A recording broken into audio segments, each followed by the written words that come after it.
guns don't work on Sundays.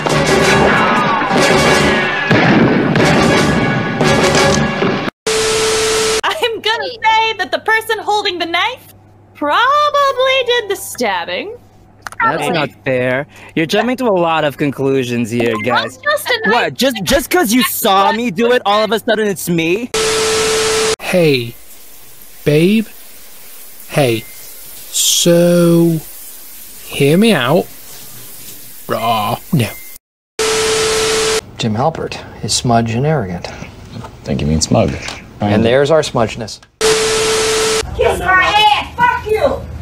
Fuck you too, bitch! Kiss my ass, bitch, motherfucker! Why not? You're nothing but a prostitute. How dare you call me a prostitute? But you are! You better say sorry. Why should I? Go to hell. Well, it's that time of year when love is in the air. This morning, Today Now's Jim Haggerty took a little field trip to witness one of the nation's favorite Valentine's traditions, the annual public stoning of a disgustingly happy couple. Take a look. There are more than 200 people gathered here, each of them with a rock and a brick ready to throw at this year's nauseatingly perfect couple. Now, this gazebo here is where Ben and Allison shared their first kiss, beginning their intolerable relationship. So, of course, this is where they'll both be stoned to death today. People tell me that they never see one without the other, and that they're always walking down the street with their hands in each other's back pockets, constantly calling each other babe. Oh, and here comes the lucky girl who gets to throw the first stone, and I believe she's winding up. It's on! Woo! Stone 'em! For months now, the Attractive Girls Union has declined to negotiate with Mr. Greenman or even smile back at him when he smiles at them in a bar. Although it is clear Mike is very eager to come to the bargaining table with us, at this juncture we cannot negotiate with an individual who stares at us for half an hour before coming over to tell us he likes our shoes and then stands there awkwardly. Well, there were reports last week Mr. Greenman was able to procure a brief parley with one union member at a Starbucks. Now, what was the result of that? Well, Mr. Greenman inquired if anyone was sharing her table, and the official, whose sources say was, quote, hot enough to be a model, responded that she was pretty sure someone was sitting there. Right. She then went back to reading her book, effectively shutting the door on negotiations. Oh, so at least there's some dialogue there. Could you talk us through the deal that Mr. Greenman is offering the Attractive Girls Union at this point? Well, he's begun doing 5 to 6 push-ups per night and has announced plans to start jogging soon. He has zero chance with the Attractive Girls Union, barring some unforeseen influx of money or if he joins a band. It's been going on for Mike's entire life at this point, so there's really no reason to think it would change. He fucks up everything. Why does he even try anymore?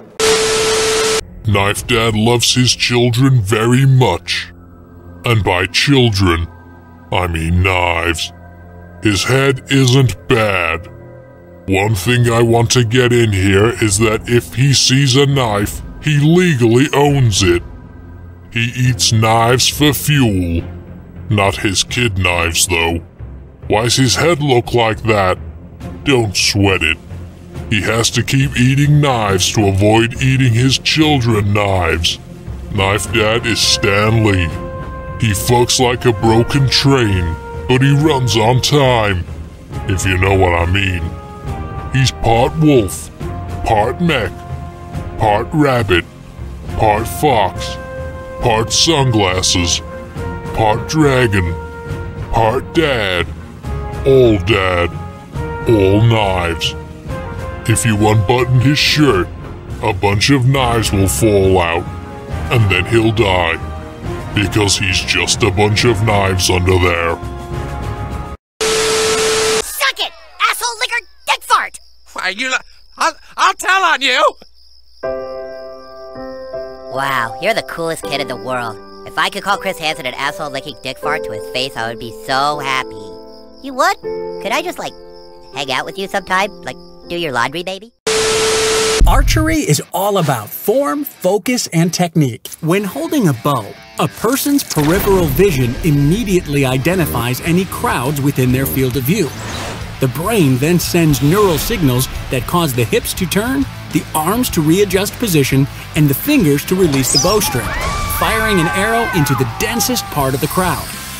At this point, the pupils dilate as the archer looks to pick off the slowest people attempting to run away. But in the brain of an experienced archer like Sarah, thousands of hours of practice have created neural pathways that allow her to keep her hands steady. and refrain from moving the bow 40 degrees to where the spectators are sitting. Even when we upped the challenge by placing an additional 5 dummies in the stands, Sarah still managed to aim for the target an amazing 9 out of 10 times. Though on her final attempt, she shot an arrow right into the front row of the gallery, which just goes to show that even the pros aren't perfect. Damn it! The girls in our class have a list that rates every boy's looks from cutest to ugliest. Get it out there, let's see it. Oh, what's it say? Where am I? What number am I on? How's it set up? Oh, so big deal, guys. You feel better now? Clyde's the best-looking kid in the class. And then Token and Stan. And last is Francis, Cartman, and... me? I'm last? Last? Dude, it's just a stupid list, remember? I got voted the ugliest boy in the whole class? 3 days later. Look, I know I'm not the best-looking guy in town, but I didn't think I was the very ugliest. You're not ugly, Kyle. You're my perfect little man. You look just like your father. Oh, God, I do? Kyle, you are very handsome and perfect in every way. Ike, you have to be honest. Am I ugly, yes or no?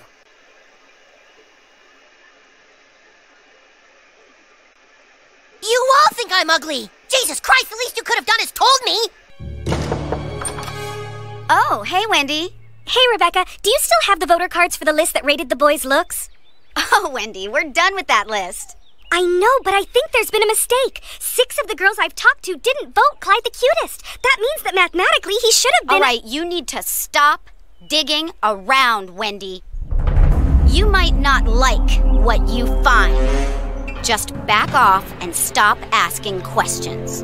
You're getting close to a secret that I don't think you can handle. Let it go.